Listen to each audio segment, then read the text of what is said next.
Hello बच्चों, कैसे हैं आप सब लोग। हम पढ़ रहे हैं some application of trigonometry exercise 9.1 question number 10 आज करने वाले हैं हम।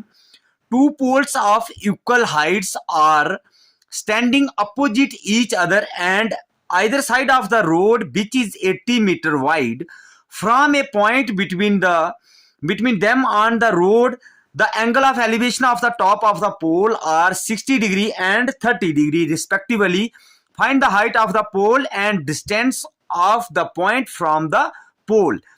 दो पोल हैं हमारे पास, जैसे कि ए बी और सी डी दो पोल हैं, ये अपोजिट हैं दोनों आपस में, और जो एंगल बना रहे हैं 60 डिग्री और 30 डिग्री बना रहे हैं, यहां पर 60 डिग्री और 30 डिग्री, और इनका आपस में डिस्टेंस है 80 metres.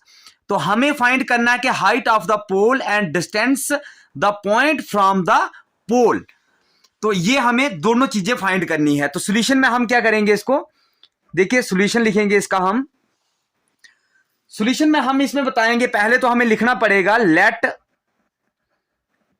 A B and CD be the height of the pole and और क्या है हमारे पास, O is the point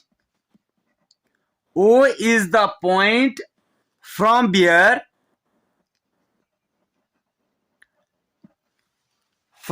the elevation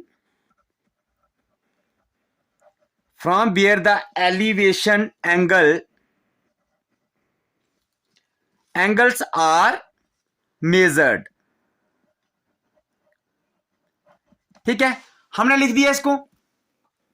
अब हम ट्रायंगल लेंगे, दोनों ट्रायंगल बारी बारी से हम लेंगे। In triangle A B O ले लो, पहले ए बी ओ, देखिए ए बी ओ ट्रायंगल ले लीजिएगा। एंगल बन रहा है 60 डिग्री, तो हम लिखेंगे फॉर्मूला तो पंडित बोले प्रसाद हर हर बोले होगा। तो इसमें मैक्सिमम इसमें tan का फॉर्मूला ही यूज होगा। tan of 60 degree is equal to, tan क्या होता है P बाई बी। देखिए P क्या है हमारा ए बी, तो B क्या है हमारा बी ओ। ठीक है, ये होता है √3 is equal to A B by B O.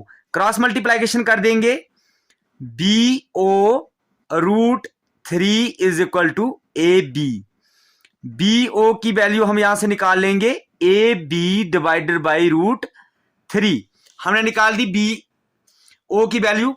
तो अब हम क्या करेंगे, दूसरी ट्रायंगल लेंगे। In triangle C D O, ठीक है, सी डी ओ ट्रायंगल हमने ले ली। इसमें क्या होगा, इसमें भी सेम, इसमें एंगल क्या बन रहा है 30 डिग्री। तो tan of 30 degree is equal to, देख लीजिएगा, C D divided by D O होगा।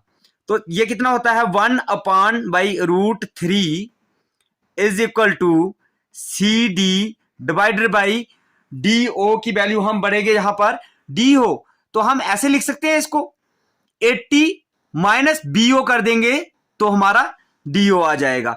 तो 80 माइनस बी ओ कर देंगे। ठीक है, ये हमने लिख दिया। अब हम ऐसा करते हैं, इसको क्रॉस मल्टीप्लिकेशन कर देते हैं। 80 minus B O is equal to C D √3, ऐसे भी हम इसको लिख सकते हैं। बिल्कुल हमने लिख दिया। अब हम क्या कर देंगे इसको, देखिए यहां पर क्या लिखेंगे, इसको और करके लिख दीजिएगा इसको, C D √3 is equal to 80 minus B O. तो देखिए यहां पर हम वैल्यू पुट कर सकते हैं, बिल्कुल कर सकते हैं जी वैल्यू पुट। तो कर दीजिएगा, C D √3 is equal to 80 minus B O की वैल्यू क्या है, ए बी डिवाइडेड बाई √3। हमने ये वैल्यू पुट कर दी यहां पर। अब हम इसको आगे बढ़कर कर देते हैं, थोड़ा सा यहां पे कर देते हैं इसको। देखिए यहां पर इसको करेंगे, दिस इंप्लाइज दैट, क्या लिख देंगे अब यहां पर हम, इसको हम कर देंगे सी डी रूट थ्री, जो ए बी है यहां पर दिख रहा है ना, जो ए बी है इसको हम इस साइड ले आएंगे, plus A B root three is equal to 80, ये हमने लिख दिया। अब हमें पता है since the pole are of equal heights, then since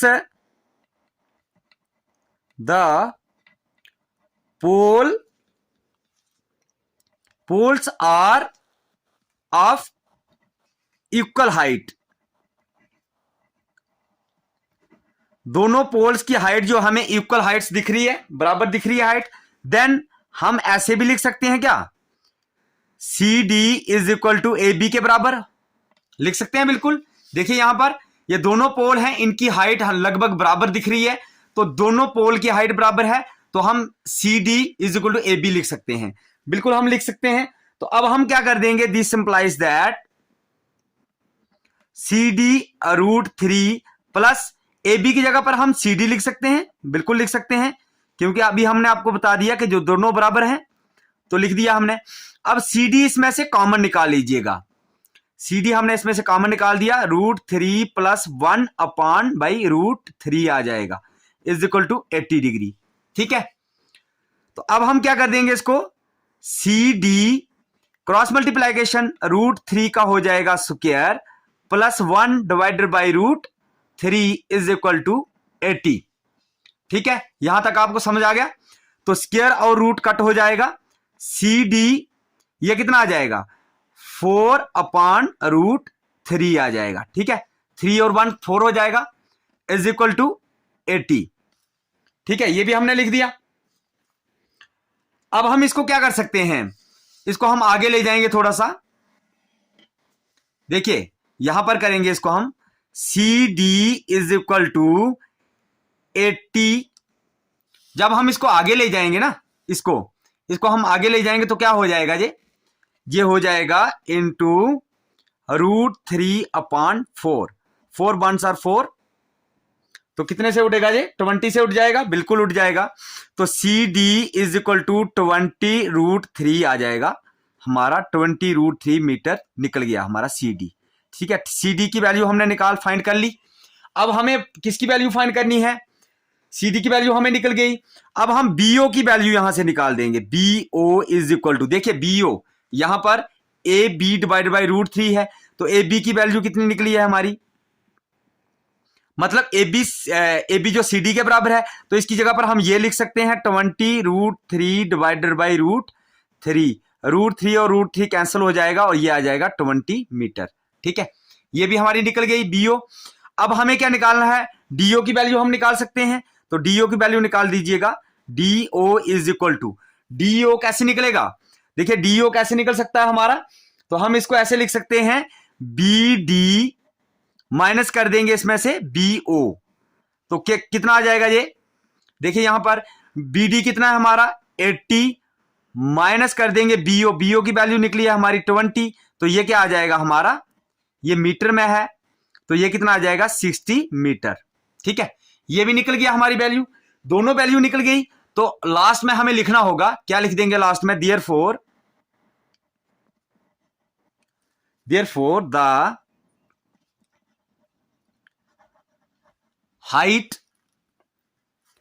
of poles is 20 root three metre, ये निकल गई पोल्स की हाइट, एंड द पॉइंट जो हमने निकाले हैं वो भी लिख देंगे, पॉइंट इज ये आ गया 20 metre and 60 metre from these poles. ठीक है, ये हमारा फाइनल आंसर इसका निकल गया, हमने लिख दिया therefore the height of the pole is 20 root three metre and the point is 20 metre and 60 metre from these points. ठीक है, आई होप आपको ये क्वेश्चन पूरा समझ आ गया होगा, हमने कोशिश करी है आपको पूरा डिटेल से समझाने की। तो हम आपको मिलते हैं अगले क्वेश्चन में, bye bye, take care students.